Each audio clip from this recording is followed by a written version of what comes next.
narsisis yang sempurna ada pada Firaun. Dalam surah Yusuf, kita akan kenali karakter orang yang ada narcissistic personality disorder. So macam mana kita nak tahu orang tu dia ada ciri-ciri narsistik? Maka Allah telah tunjukkan watak abang-abang Nabi Yusuf sebagai salah satu contoh mereka-mereka yang narsisis. Tapi kita kena tahu, watak yang paling narsisis dalam Quran bukanlah abang-abang Nabi Yusuf. Watak yang paling narsisis ada pada Firaun. Firaun ni lah watak paling ultimate sekali narsisis dia.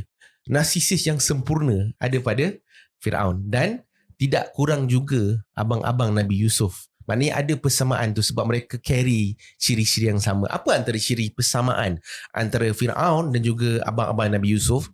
Firaun apabila dia bermimpi dengan satu mimpi dan bila ditafsirkan mimpi tersebut, dia bermimpi nanti akan ada satu orang anak lelaki yang keluar daripada kalangan Bani Israel yang akan menjatuhkan kerajaan dia. So apa yang Firaun buat?